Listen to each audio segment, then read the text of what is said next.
All right, I'm doing a second little tour or shokai.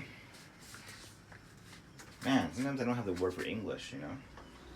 This is my favorite balcony in my own house on the second floor. I'm gonna go into some really like stupid details because I was involved with the construction every step of the way. I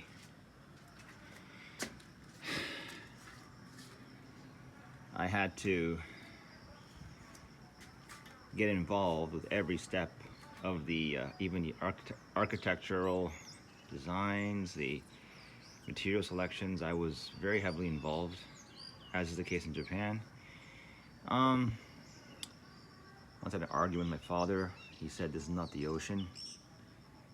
I'm like, what the fuck you smoking? That's not the ocean? What is it, a bay? A lake? Technically maybe it's a sea, the East Japan Sea, or I don't know. Anyways, the west coast of Okinawa for some reason is far prettier. Has to do with the geography of the location. The east coast is facing the Pacific. It's a lot more lonely. Like, all the snorkeling is done on the west coast for whatever reason. One by one, this is the smaller balcony. One thing I learned in life is size is not everything. People are obviously most impressed by size at first. However, in practice, sometimes it's the smaller rooms in your house that get used the most, right? I have a larger balcony over there. My kids used to swim in an inflatable swimming pool there, large enough to accommodate that. However, that's not my favorite balcony. That one gets a lot of sun. As you can see right now, it's cooking there. South facing, it's the ideal location, but this one has a wall behind it, you see? What does that mean? You see, who cares? Wall, no wall, oh, it matters a lot. I put a chair here, and there's a wall here, and there's shade because of the location relative to the sun. I can now sit here, like this, on a chair, looking out at trees, okay, the sky, trees. If I really wanted to, I could even get up close, observe some of these plants, you know. Had to cut these branches though because they're getting way too close. But you know, there's even bird's nests. Isn't that cute?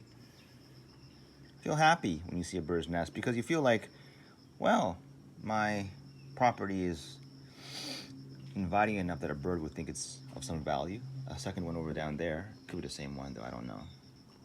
And it's remarkable when you can see a nest up close like this, how birds will industriously collect twigs and build a home for themselves. I think it's really cute. These trees though took about, at least 10 years to get into. I mean, it was nothing here before. I love these trees. They're zero maintenance. In fact, the maintenance you have to do is the other way around. You have to make sure they don't overgrow, they don't conquer your territory, they don't invade. But other than that, this space is for them. So my thinking is that this is your space. You do you, kind of a feeling. Let them grow, and they will grow. And it's wonderful. One thing my architect did really well was he engineered a plan in which you can observe your own roof tiles. These are kawara. Now, generally there's two kinds. Well, there's many kinds of roofings in Japan. Right now, because of economic, is it austerity? People are just saving money. The most common ones are not do anything, like this one. You see, that's nothing. It works, just it's ugly. Then you got another house that's exactly like mine over here. It's eerily like mine. It's the exact same company, I bet, right? This one is done by, I think it was called Shimabukuro Kawara. They're located in, not Yomitan, what's the other one? Shit. It's that place I never want to go to on the east. Yona something. I forget already. But I love the way you can look at your own kawara, roof tiles, whatever. These are really nice. These are much better than I think than the average shingles you get. there's different grades, of course. You can get better than this. I'm just saying this is nice material, durable. I may regret this later, but they said you really should have screws every other tile. The technique they use to lock them in. They use, of course, your standard cement to lock them in place. However, because Okinawa has extremely violent typhoons, these will, over time, through the forces of the typhoon, the tile will fly off, and that will cause extreme damage. Fingers crossed.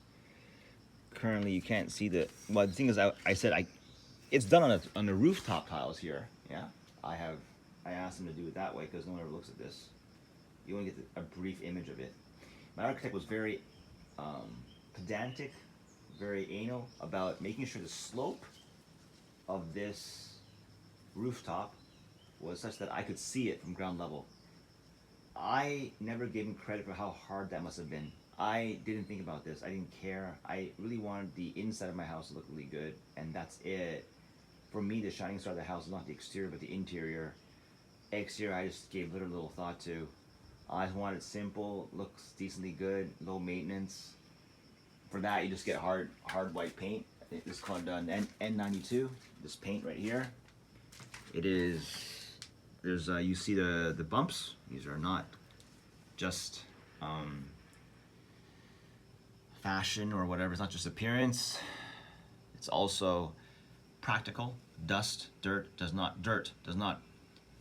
stay on your wall because of the way water will flow around it. If you have no tsubu, no bumps, this will accumulate dust very quickly, or dirt. It'll look nasty very quick. Now, the reason why it looks like this, though, you see here, the greenery, I think it's moss, perhaps, the greenery here. I don't mind it. I think it looks cool, like a patina.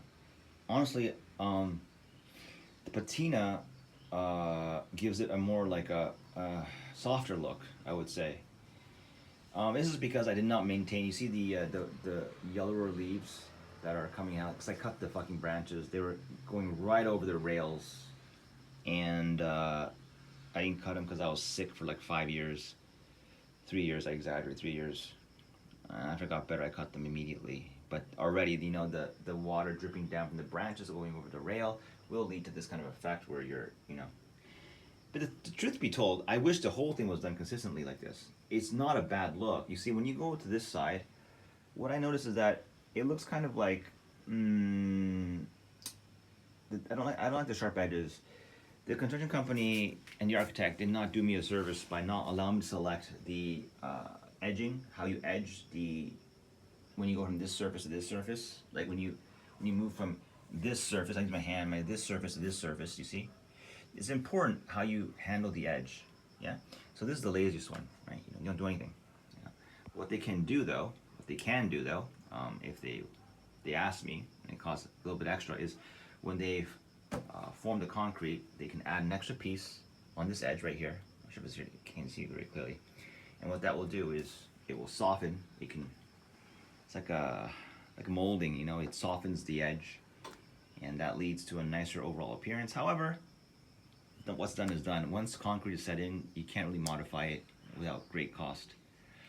There's a technique called hatsuri, where you can shave off or do things with concrete, but it's very noisy, it's very dusty. Concrete is a fascinating material. It's malleable in the mixer, but once you set it in, it is like stone. Stronger than stone. Because stone is a bunch of hard objects interlocked with a binder. The binder is the point of failure. Concrete or unibody concrete is the most rigid kind of material you can have. This whole house is 2 unibodies, second floor, first floor, right? You can't do it. I mean, maybe you could do the whole thing at once, but not practical. So this building is semi-permanent, like, you know, like it's like it's not rotting away, is what I'm trying to tell you, okay? Like, you know, and the houses here are made like this because of how violent the typhoons are. This rail, by the way, not easy to come by. One might think this is just a whatever fuck rail, right? No. This coating, I forgot what it's called, dobuzuke. I don't remember it's called dobuzuke in Japanese. I think it's some kind of chromium plating in English. they dip it. Your average steel is going to rust very rapidly in this kind of environment. Within 10 years, I bet you would be all dark and nasty looking. Okay. Uh, the premium option actually is to go with Bilbozuke. You look at rich people's houses; they use this. Why? Because it's almost indefinitely rust proof. I say almost because if you damage the coating, it's really hard. You can rust it. It's self healing. You read about it; it's fascinating. The metal, the coating is the moment the layer disappears, the whatever from underneath replenishes it. So it's like a self healing coating that doesn't rust, and that is invaluable. So what you get is a very rigid material that's very strong, does not rust. It doesn't look as pretty as fancy Western ones, but hey, it's the environment. It's very salty. It's very hot. It's humid.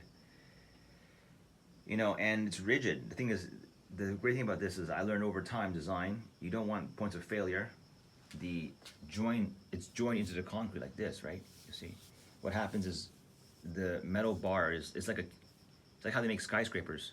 The structure itself is going into the material, so there's actually a bar underneath going down here. Like it's not glue. The bar is actually going into the concrete, where you have to do this before you form the concrete, otherwise it's too late. And that gives it a unibody, right? It's basically one structure. If I pull very hard on this material, on the rail, you're pulling the whole structure with you, right? It can break at this joint, I would imagine, but it's very rigid, right? Remember, steel and concrete are buddies. Concrete has an extreme resilience for being torn apart. You can't tear concrete apart. You can crush it, but you cannot tear it apart, whereas steel is the opposite. All right, you can't crush steel, but maybe you can pull it apart. That's why they have rebar. Rebar is concrete with reinforced steel. These two materials mixed together offer extremely strong, like it's just the most rigid material. That's this de facto standard for all buildings, I think, in Okinawa. Apartments, houses, very rarely do they ever use wood anymore. I mean, even wood has a certain look to it that people like, but there's termites, there's nasty termites that'll eat your house away. So the de facto standard now is to use, and see here, on the edge here in the window, of this window, they used I don't know what we call it, okay? It's like a mendori in Japanese. It softens the edge, right? It's 2 90-degree edges. What that does is if you bump your elbow against that edge, it will not hurt as bad. Whereas if you slap your elbow really hard against this, it will hurt. Now that came in as an option later because I had a big argument with my architect saying, how come you didn't ask me about this? It's a billion details when you build a house. Now, I may regret this in the future. My architect was very against this. I asked for a plastic downspout system. He was very against this. Probably because of these, you see? What he wants to avoid is this. Fasteners, binders, screws. See, these are all points of failure that may need repair in the future. You don't think about it when you're building a house. You want the sexiest shit to impress, I don't know who it is, girls, people, social media. It'll bite you in the ass in the future. I regret this. This is my vanity decision. I like the design of this downspout. The truth of the matter is, you can get much more durable, never break water drainage systems with concrete, where it's not perfect though. It's basically like on the rooftop, the water will drain, but not all the way to the edge. And there's like a canal, a rivet, a ditch before the edge, and the water collects there and then drains out from the bottom of that. It is a subtractive design, meaning that you're removing elements from a concrete. This is obviously indefinite life, as opposed to additive. This is additive. You're adding an object and binding it to another surface. Whenever you have an additive and you bind, it is a point of failure. It is you add delicacy to the structure, and under high typhoons, it will break one day eventually. This is not already. It's already leaking. You see, points of failure have emerged. New construction, I would highly not care about the outward appearance of how a concrete water drainage system works and say go for that. It's probably cheaper. It's effective. It's better, but I was obsessed with the look of it. It looks nice. I think it looks like that's like a molding, but let's not forget this is still plastic, and plastic does not survive very well in the sun. There it is. Yeah. Okay.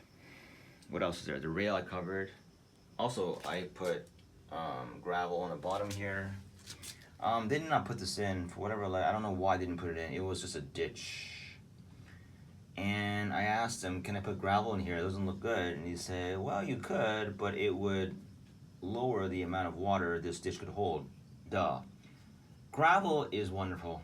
Gravel is cheap. If you go get it yourself, I believe at the hardware store it's not even like 200 yen per 1 kilogram. A huge bag, not 1 kilo. It's like 5-10 kilos. That is a huge amount. It's cheap. If you wanted to, you can get it for free at the beach or something. I mean, it's a naturally occurring thing, isn't it? Sometimes it's just crushed stone. What it does is allow drainage of water, right? It will cover up. If you do not put gravel here, dirt, miscellaneous shit will just collect down in a drain and clog it. It actually, even though it reduces the available volume of water in that drainage space, I think it actually increases it over time, simply because shit doesn't go inside the ditch to drain, and whatever it did minimize the amount, yes, but that amount becomes constant, dependable, and you can easily scoop up the dirt, the leaves, the whatever fuck falls down there, and things will fall down there, and it's easier. Now you might think, why not just get rid of the whole gravel? Well, then your whole fucking balcony will flood when it rains. So, yeah, this is a great thing I bought from the hardware store. Durable. Don't know what material it is. It was 3,000 yen. I was like, no way, it's not cheap. You can store shit inside. Through typhoons, it doesn't matter. I have an extra saw. No, it's a saw case. I have tissue paper from like 10 years ago. Look at how pristine it looks, right? And you can store shit in here and it stays very stable. It serves as a, if you are still trying to drink up here, beer or whatever, it will. You can put stuff up in here. This is the outdoor electric plug. The architect was upset with the electrician. He did not put one on the other side on the other balcony. Made a mistake, a boo-boo. Yep. And this is my favorite balcony. Yeah. I like investigating some of these plants up close. It's nice because you have kind of like a nice little view of a tree that's very close to you. You can get really close. You can get really close to a tree at the higher level. It's kind of nice, you know. See what happens with nature. There's zero maintenance. They're not yours. They're Mother Earth's trees. You get to observe them. And yeah, if you peep up high enough, you will see the sea, ocean, whichever word you prefer. Essentially a very large body of seawater over there on top. It's hard to see it from here. I mean, you zoom in, you can see that that line is indeed the ocean. That is Naha City, which you never go to anymore. You can see, I believe, that high tower is Toyomi Ohashi. Where'd it go? I lost sight of it. That's the stadium. Not that great though. Not that impressive. I forgot where it was. But I don't like views. Views make me uncomfortable. I like enclosed spaces like this. This is what I've always wanted. This greenery. And perhaps a combination of a view and a greenery is what's great, you know? Privacy with expansion. That's what makes it nice. I love this place. It's very relaxing. You hear birds chirping. It's very quiet. Beautiful sky. And if you want to go back inside, you can go back inside anytime. You know, like it's very nice. And the talus design here, don't know if it's award winning or whatever, probably not. It was done by Kokuba-san. She's a nice lady. She was the only staff of the architect, and came with this pattern. And I don't want boring patterns. I want something interesting like this. Though through neglect, I have let the tiles develop a lot of dirt and moss. I have to clean them somehow later. But low priority for me because I don't come out here that often. And I wanted this kind of special kibu, but I think it's stupid. Well, not stupid, it's just hard to replace now. I can't unscrew the top lid. Retarded. I even went for like fancy little handles, but truth be told, it doesn't matter. I mean, consistency is what matters. If you have a handle like that, the remaining objects better match the appearance, and I'm not sure if it even matches anymore. But yeah, and then down that this first floor, I don't drop my phone. Oh my god, if I drop my phone, it's over. It's game over. Down to the first floor. What is it? Courtyard. This is what I see from the office. This is a little bit of a jungle, yeah, but that's how I like it, baby. You know, a lot of greenery, a lot of O2. All right.